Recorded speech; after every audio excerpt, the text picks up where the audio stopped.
ওই বাবলুর ছেলেটা এত সিধা বেচারা,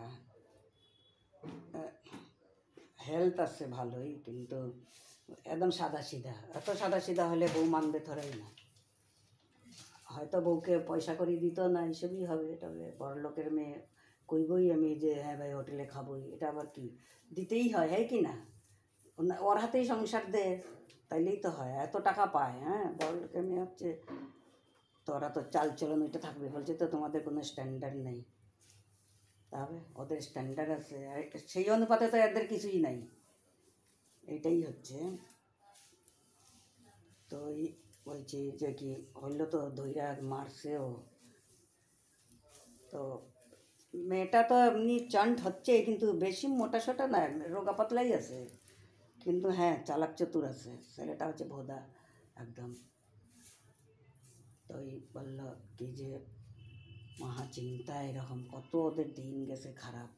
যার ঘরে এরকম ঘটনা হয় তার অবস্থা কি হয়।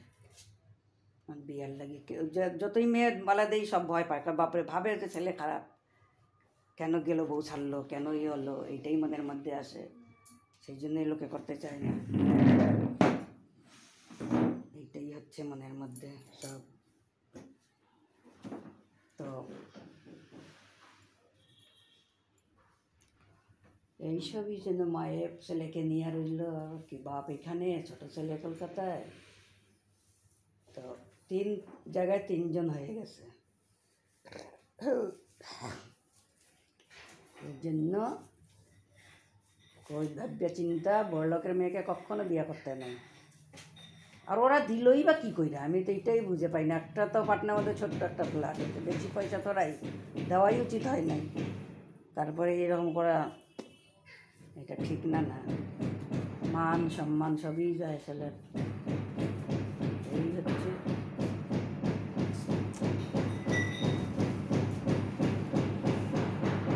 কি আর করবে মানুষ।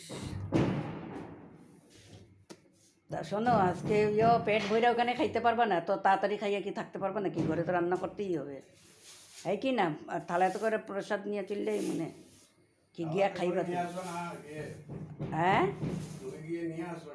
হ্যাঁ ওটাই তো, আমাদের ঘরে তো রান্না হবেই। তবে এত সকালে খাইয়া হয় নাকি, তরকারি উকারি দিব, একটুখানি ভাত নিয়ে নেবো, সব কিছু প্রসাদের মতো। হ্যাঁ হ্যাঁ ঠিক তো। তো হ্যাঁ, তো এই জন্যই ডাল আর করবো না, তরকারি করবো, ওইসবই নিয়ে খাইয়া নিবা। তা হো, যার ঘরে এরকম ঘটনা তার কি অবস্থা। সাদা সিধা হইলে এত সাদা সিধা হতে নেই, ভাগ পুরুষ হচ্ছিস পুরুষের মতন থাক, কিন্তু ভগবান ভগবান ভগবান কই এরকম লোককেও বানায় না, মেয়ে লোককেও বানায়, ছেলেরাও বানায়। হ্যাঁ রাখতে, এখন ঝাড়ু দেয়া দেবো।